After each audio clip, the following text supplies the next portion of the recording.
बाबा का आशीर्वाद SPM channel पर आपका स्वागत है। आप सभी हमें देखते हैं रोहतक हरियाणा से। मेरा नाम है सुमन मलिक और बहुत सारी जो हमारी वीडियो हैं जिन पे अलग अलग आकृतियाँ हैं उस विषय में आप हमसे बार बार पूछते हैं। तो आपको दीपक में डमरू की आकृति सामने आप देख सकते हैं। इस तरह की आकृति हमारे चैनल पर पहले भी है।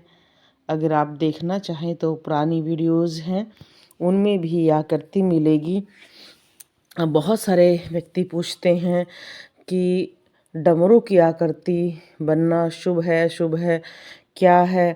तो शिव का सबसे प्रिय डमरू ही माना जाता है और जब वो खुश होते हैं तो डमरू बजाते हैं और जब वो गुस्से में होते हैं तांडव करते हैं तब भी वो डमरू बजाते हैं।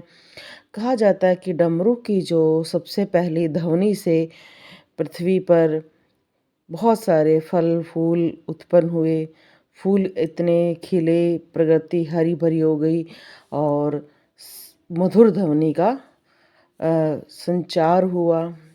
तो अगर आपके दीपक में डमरू की आकृति बन रही है तो इसका मतलब आप शिव के किसी न किसी रूप की पूजा कर रहे हैं, जो रूप आपको प्रदान कर रहा है सुंदर ध्वनियाँ। क्योंकि जब हम भक्ति करते हैं तो हमें अलग अलग चीज़ों का प्रभाव महसूस होता है, जो ध्वनि के माध्यम से भी हमें मनुष्य का भविष्य पता चलता है या हमें अलौकिक ज्ञान प्राप्त होता है। वो कैसे प्राप्त होता है कि बहुत सारे जो व्यक्ति हैं जो शिव जी की पूजा करते हैं, गोरखनाथ जी की पूजा करते हैं, दत्तात्रेय महाराज की पूजा करते हैं, डमरू की आकृति बनना बहुत ही ज़्यादा शुभ माना जाता है। डमरू की आकृति आपको शक्तियाँ प्रदान करती है।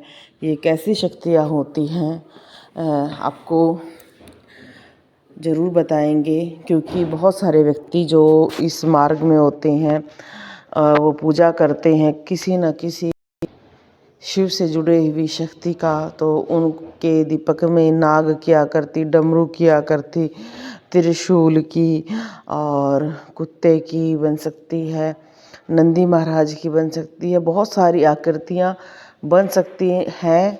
मैं ये नहीं कहूँगी क्योंकि चैनल पर वो पहले से मैंने आपको दिखा रखी हैं। और अगर दीपक में डमरू की आकृति बनी है तो आपको स्वरों की शक्ति प्राप्त होगी। आपके जो कान हैं उसमें, जैसे कई बार जो कहते हैं कि जब हम पूजा पाठ कर रहे होते हैं, ध्यान लगाते हैं तो हमारे कानों में खुजली होती है, हमारे कानों में अलग अलग आवाज़ें सुनाई देती हैं। बहुत सारे व्यक्ति ये कहते हैं कि हमें लगता है कि जैसे हमारे कानों में कोई बोल देता है कि आज तुम्हारे घर में एक्सीडेंट होगा, आज तुम्हारे फलाने को ये होगा, आज तुम्हारे घर में ये चीज़ें होंगी। अजीब सा स्वर सुनाई देता है, हू, ये ध्वनियाँ भी सुनाई देती हैं, जैसे मधुमक्खी बोलती है या काफ़ी गुंजन होते हैं जो आपको सुनाई देते हैं। क्योंकि एक तरह से ये नाद होते हैं, एक स्वर होते हैं जिनको हम सुनते हैं। जितना ये चीज़ें हमें सुनाई देती हैं हमारी शक्तियाँ उतनी ही बढ़ती हैं। क्योंकि बहुत सारे व्यक्ति जो भविष्य बताते हैं वो ज़रूरी नहीं है कि वो उनकी दिव्य दृष्टि खुली हो। कईयों की कहते नहीं हैं जो कानों की शक्तियाँ, जिसमें शक्तियाँ कान में बताती हैं। कई स्थानों पर कहते हैं कि कर्ण पिशाचनी होती है, वो एक अलग विद्या होती है। पर अगर आप किसी भी सात्विक पूजा करते हैं तो हमारी कोई भी एक इंद्री बहुत ज़्यादा एक्टिव हो जाती है। कई आपने देखा होगा कि सूंघ कर बता देते हैं कि आपके घर में कुछ भी खाने की वस्तु या उनके सामने घी तेल रखा जाता है तो सूंघ कर बता देते हैं कि इसके घर में नेगेटिविटी है। कई छू कर बता देते हैं कई चीज़ों को कि आपके घर में नेगेटिविटी है। कई उस चीज़ को आप देखते हो कि हाथ लगाकर और ध्यान लगाते हैं तो उसमें बता देते हैं कि आपके घर में नेगेटिविटी है। ऐसे ही बहुत सारे व्यक्तियों को मैंने अपने जीवन काल में अभी तक मैं देखते ही जा रही हूँ। क्योंकि हम मेहंदीपुर बालाजी जाते हैं, वहाँ पर आप सभी देखते भी होंगे कि बहुत सारे भगत होते हैं, बहुत सारे व्यक्ति होते हैं जो अलग-अलग रूप से कार्य कर रहे होते हैं। तो बहुत सारे व्यक्ति बताते हैं कि हमें कंठ की पूछा आती है, हमारे मन में जो होता है हम बोलना शुरू कर देते हैं वही सत्य होता है। कई ये कहते हैं हमारे कानों में, तो ये इसमें अगर किसी के दीपक में डमरू की आकृति बनती है तो उससे नाद शक्तियाँ प्राप्त होंगी, कानों में गुंजन होगा और अलग-अलग कानों में खुजली भी होगी। ये कह सकते हैं कि इनका शुरुआती चरण है और अगर ये अच्छी तरह से साधना करेंगे या बढ़ेंगे आगे तो ये इनकी, क्योंकि ये पूर्ण होने में भी टाइम लगता है, इसके भी स्टेप्स होते हैं।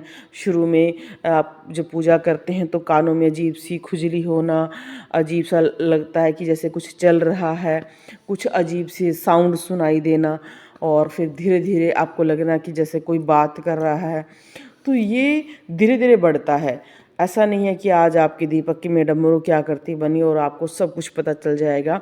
इसमें समय लगता है क्योंकि हर चीज़ को साधने में, सीखने में, समझने में और शक्तियाँ अर्जित करने में समय ज़रूर लगता है। बिना समय के, बिना साधना के कोई चीज़ पूर्ण नहीं होती है। बहुत सारे लोग इस बात को भी मानते हैं कि ये जब शक्तियाँ आती हैं तो उन्हें डर भी लगता है क्योंकि वो उनके लिए एक नई चीज़ है, तो डरना नहीं चाहिए। बोलो जय श्री राम।